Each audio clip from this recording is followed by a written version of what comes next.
still we stupid fellows are practicing and believing the same.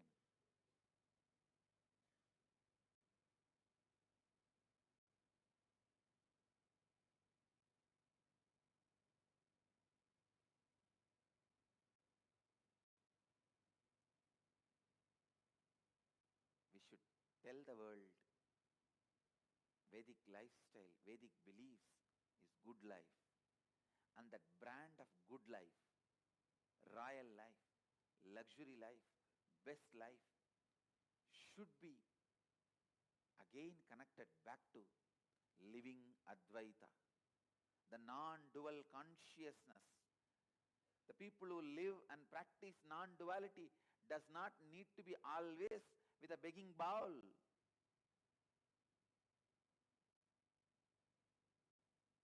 We picked up the begging bowl voluntarily because that is the only way we can relate with you. We will have the opportunity to come to your doors, not to receive but to give. Mahadeva picked up the begging bowl not to beg from you. He doesn't need to eat anything, or he can eat anything. He doesn't need to eat anything, or he can eat anything. He did not pick up the begging bowl to receive something from you, to come to your doorsteps so that you see his grace, the grace he carries, and may follow living Advaita. In 1943, millions of people in Bengal starved to death by artificial famine created by British. This was the last effort to break our confidence that we won't be able to survive on our own without British ruling us.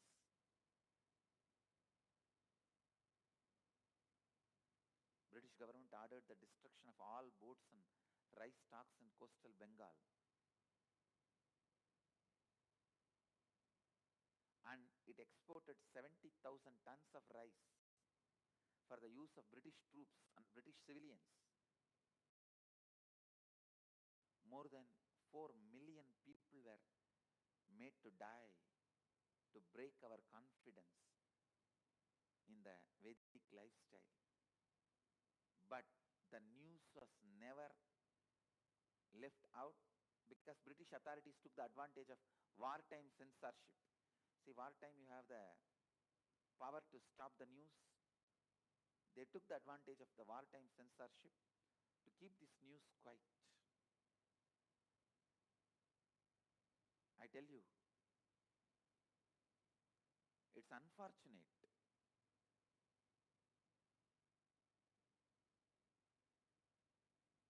Even we started believing the reason for our poverty, our suffering, all the bad things is our lifestyle and our thinking style and the cognition given to us by the Advaitic tradition, which is completely wrong. Understand?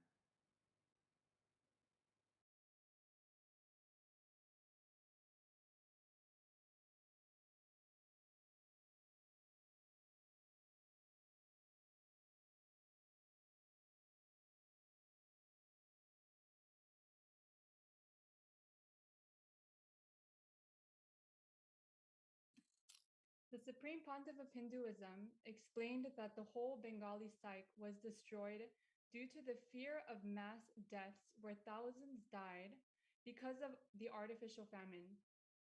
They lost their morale. They lost the morale of trusting life. The whole Bengali consciousness was suffering with the root pattern of life is cruel. To clean and heal the collective consciousness, the Supreme Pontiff of Hinduism has conducted multiple workshops on the secrets of manifesting wealth as per the Hindu scriptures and initiated thousands into wealth consciousness.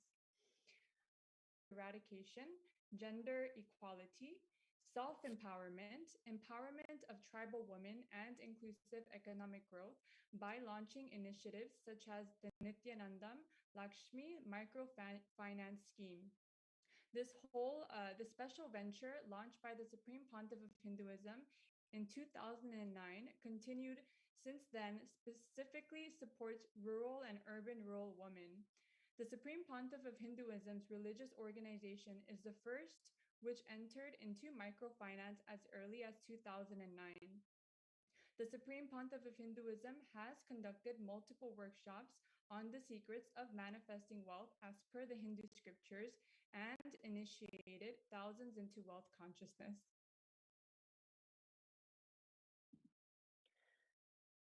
The second Sri Kailasa's Uniting Nations cause that we're presenting today is free education for all, which relates to the United Nations Sustainable Development Goal number 4. So what is education? As per the UNESCO's definition, education is the process of facilitating learning or the acquisition of knowledge, skills, values, beliefs, and habits. What is quality education? Quality education, as per UNESCO's definition, specifically entails issues such as, number 1, appropriate skill development, 2nd, gender parity, 3rd, provision of relevant school infrastructure, equipment, educational materials, and 4, resources, scholarships, or teaching force. Now, some statistics. In developing countries, 1 in 4 girls are not provided basic education. 103 million youth worldwide lack basic literacy skills, and more than 60% of them are women. But in Hinduism, education is a fundamental right. Hinduism promotes and ensures free education for all. Hinduism argues that true empowerment emerges through an understanding of the knowledge, which in turn leads to unity with the universe. It is believed to be a fundamental right for everyone to be taught and imparted knowledge.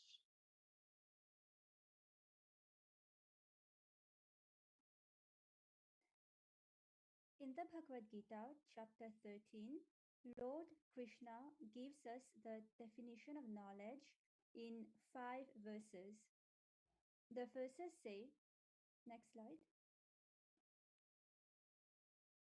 The verses say, humbleness, freedom from hypocrisy, non-violence, forgiveness, simplicity, service of the Guru, cleanliness of body and mind, steadfastness and self-control, dispassion towards the objects of the senses, absence of egotism, keeping in mind the evils of birth, disease, old age, and death, non-attachment, absence of clinging to spouse, children, house, and so on, even-mindedness, amidst desired and undesired events in life, constant and exclusive devotion towards me, and inclination for solitary places and an aversion for mundane society, constancy in spiritual knowledge, and philosophical pursuit of the absolute truth.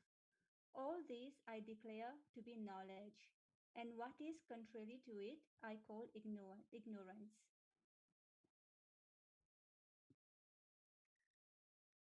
And now we will be listening to a video where the Supreme Pontiff of Hinduism explains how education can only be called education when it leads to the production of human beings of higher consciousness, which is exactly what the Vedic education, the Gurukul system, is designed to do.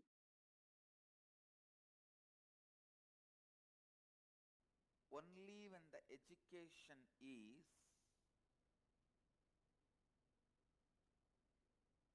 producing the human beings of higher consciousness, it can be called as education.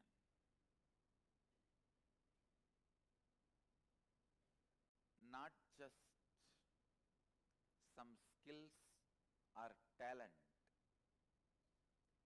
Set of skills and talent does not make you educated, as I said.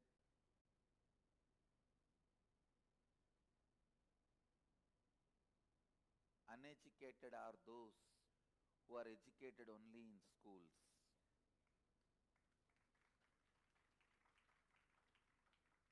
Uneducated are those who are educated only in schools. Please understand, in any civilization,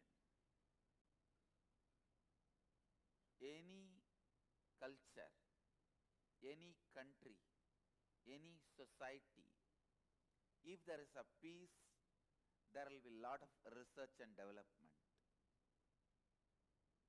The Hindu civilization, 95% of the monuments we built are monuments for education. 3% is for great educators and teachers. Understand? All our temples are not monuments of some war victory. It's a place for education in memory of the great teachers and educators.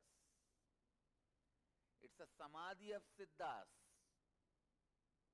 Based on the monuments,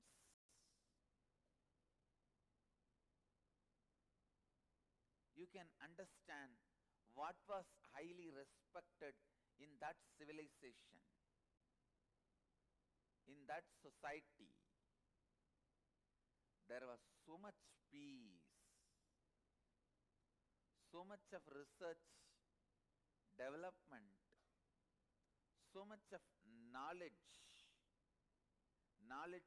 creation and spreading, so much exploration on space, under the water, under the earth, into the fire. So much has been done, so much knowledge was available.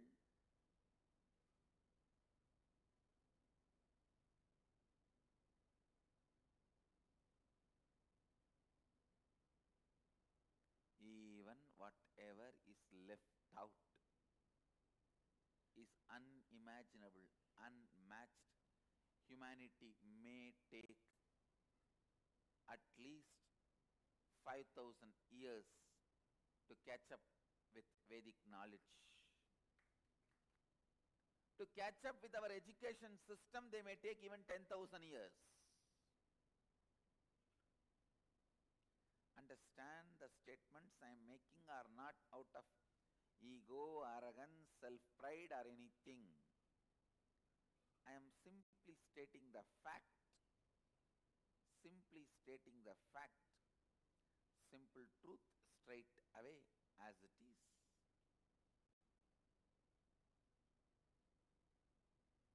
Simple truth straight away.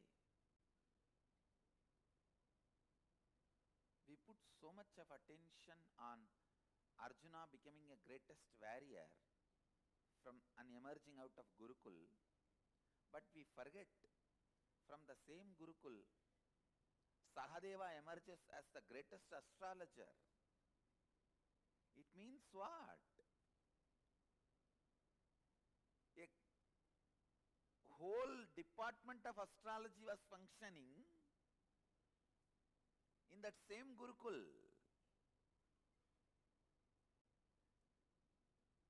But we were so glamored by how we want to be remembered by our next generation.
All these aspirations were centered on education. All these aspirations were centered on education.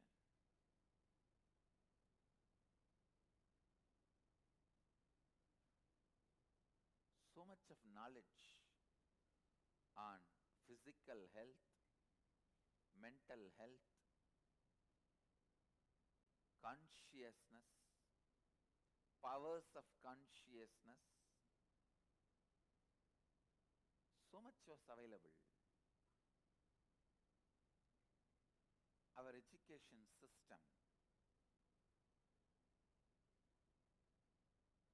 our Gurukul system, making human beings, should again become the mainstream education system.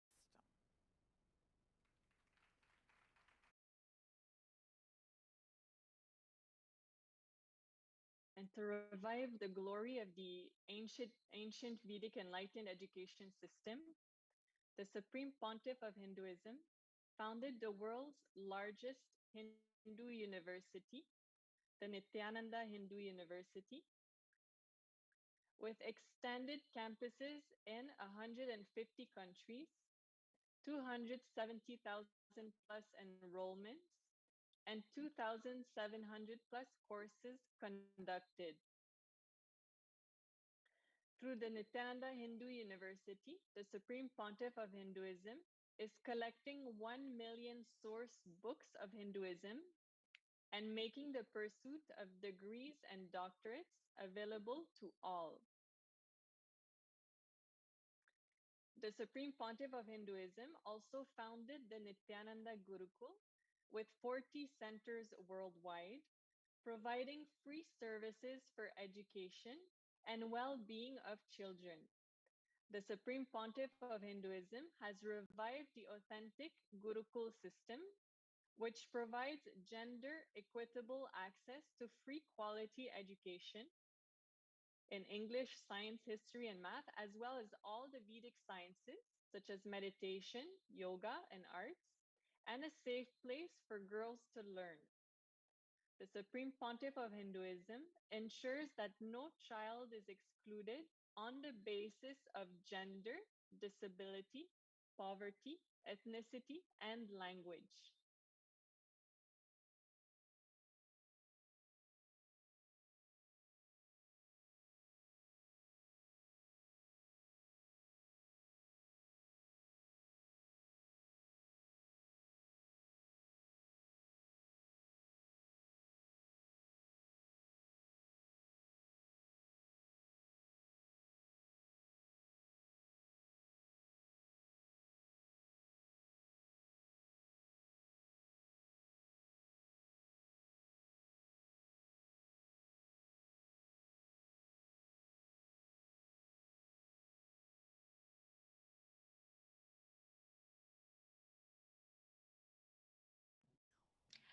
Okay, so while we get the slides up and running, we will now move into renewable energy and affordable and clean energy. And this is mapped to the UN Sustainable Development Goals number 7, which is clean and affordable energy.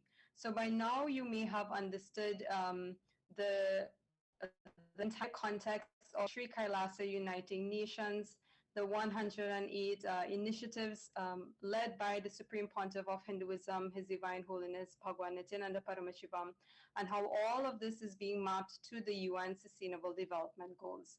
And we would have spoken about education as well as ending hunger. So now as we move into renewable and affordable clean energy, the first thing that we must know of is the definition. What is clean energy or renewable energy?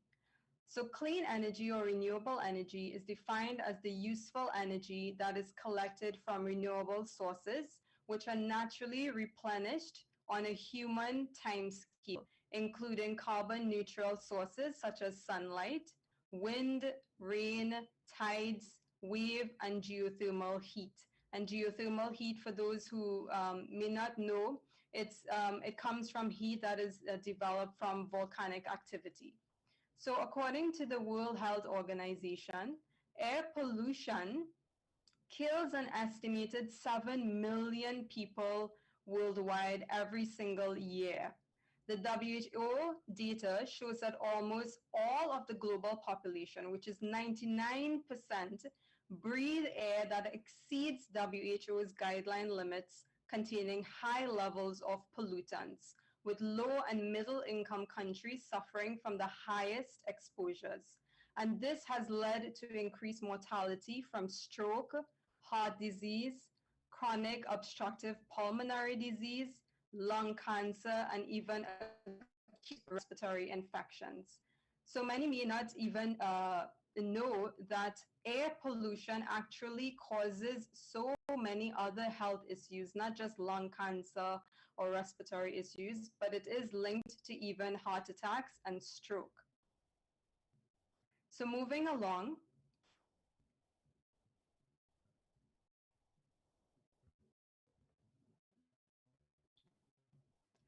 the Supreme Pontiff of Hinduism has spoken many things and shared many revelations from the ancient civilization.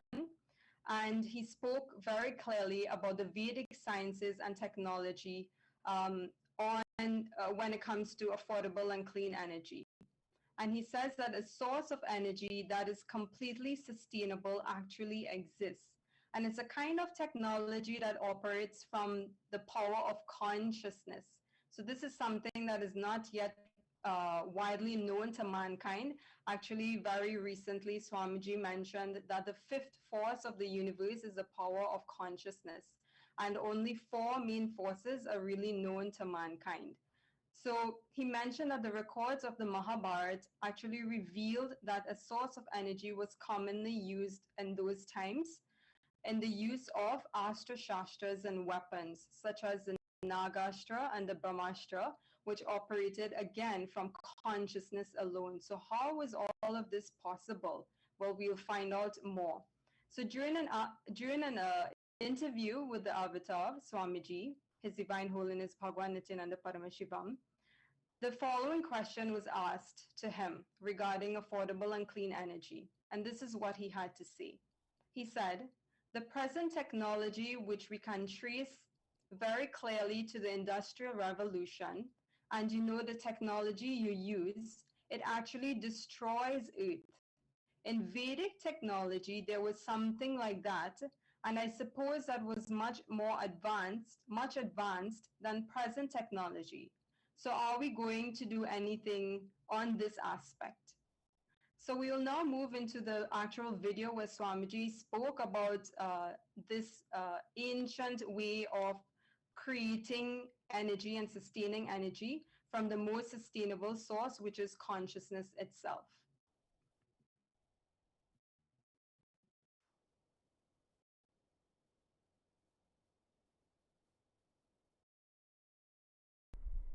In Vedic technology, all the resources are from other planes and other places. We were importing. Surya comes and gives his powers. Then Indra comes and gives his Vajra. Varuna comes and gives his powers. It is made into different shapes. And the human greed is not leaving even the source to be alive.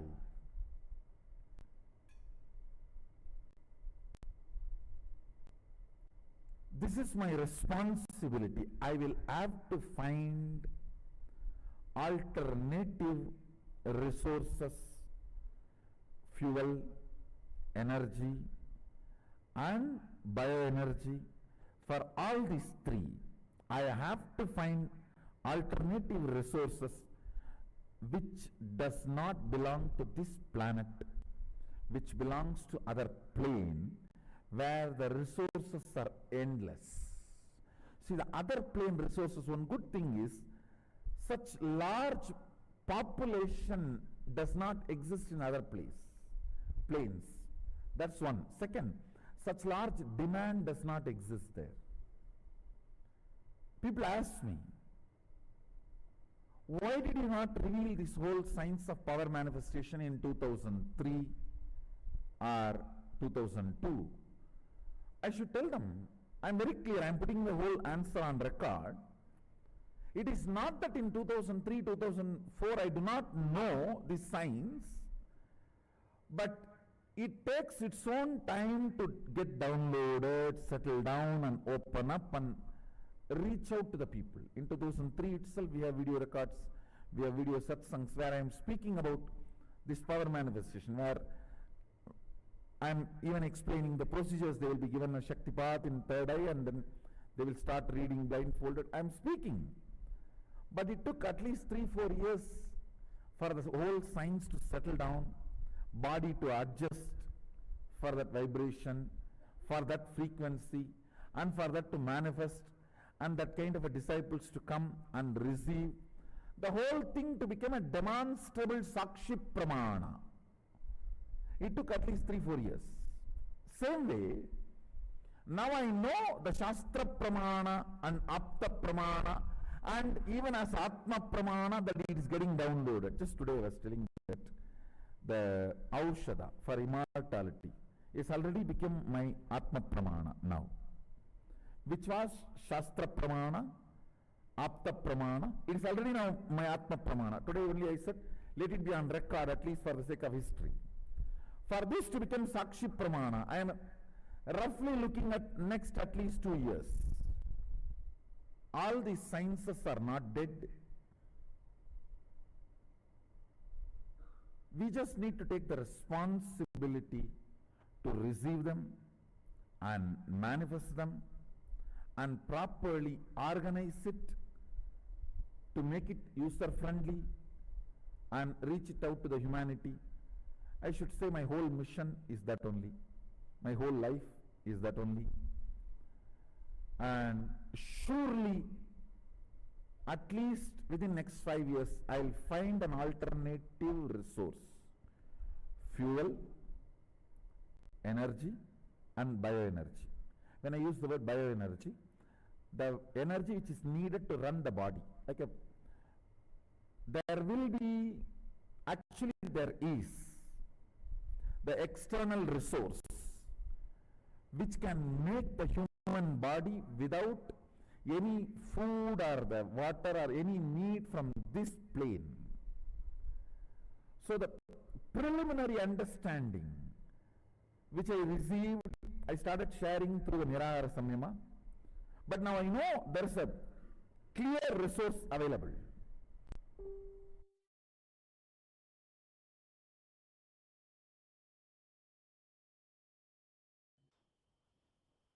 So before we move into the other segment, I would just like to share that all viewers, there's a lot of exciting things happening and offerings by Sri Kailasa Uniting Nations, especially the youth out there, those who love science or love anything that has to do with innovation.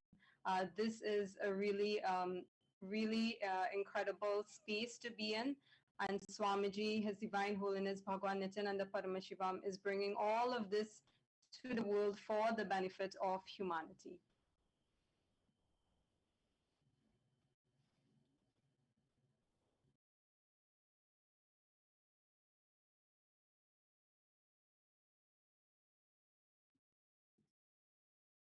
So the fourth Sri Kailasa Uniting Nations that we are going to present today is the SOSK's partnership, meaning the Sovereign Order of Sri Kailasa's partnerships. Over the past 27 years, the Supreme Pontiff of Hinduism has successfully formed an efficient network of religious peacekeepers made up of international humanitarian agencies, which are now active in over 100 countries. Specifically, the Supreme Pontiff of Hinduism has launched the 6 international Om mandates for the betterment of mankind, and they include the Saffron Om, the Red Om, the White Om, the Yellow Om, the Green Om, and the Blue Om.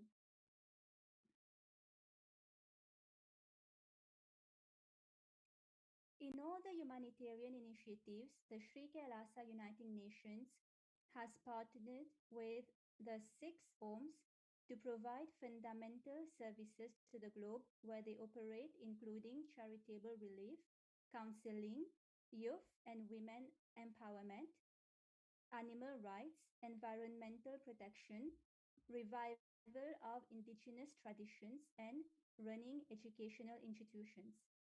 By doing so, the Supreme Pontiff of Hinduism works to raise humanity to the next level of conscious evolution through spiritual strength, thereby leading the way to a sustainable future.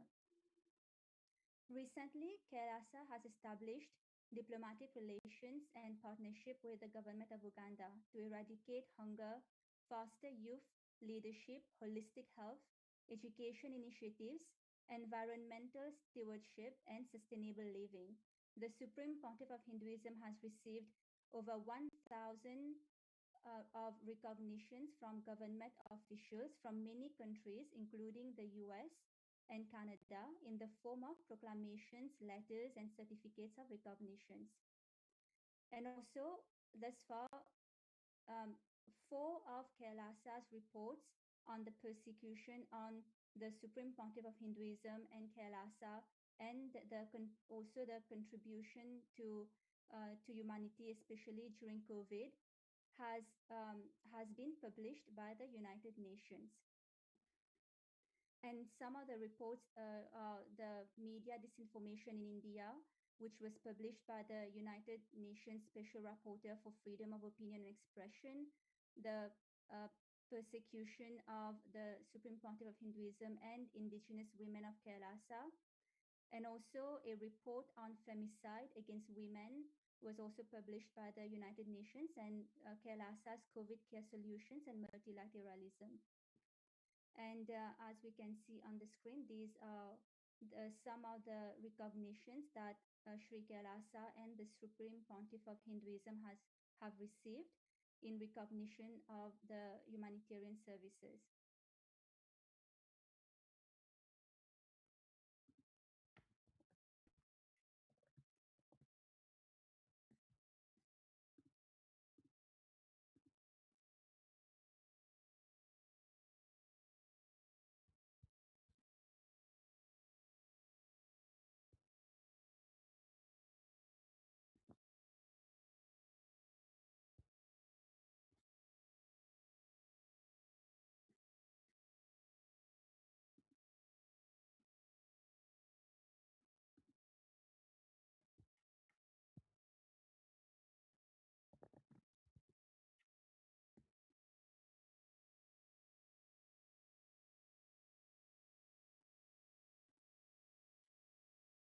Yes. So, on behalf of Kailasa Nation, we sincerely thank each and every one of you for your online presence today to discuss the numerous efforts of the Supreme Pontiff of Hinduism and Kailasa towards the achievements of the Sustainable Development Goals of 2030. Hinduism, revived by the Supreme Pontiff of Hinduism, is the solution and shows humanity the path towards a non-violent and sustainable future. Stay tuned for future Kailasa live panel discussions, and we look forward to seeing you then. Thank you. Om Purnamada Purnamidam Purnat Purnamudachyate Purnasya Purnamadaya Purnamevavashishyate. Om Shanti Shanti Shantihi. Bhagavan Shri Nityananda Paramashivam Padukarpanamastu. Om Nityanandam.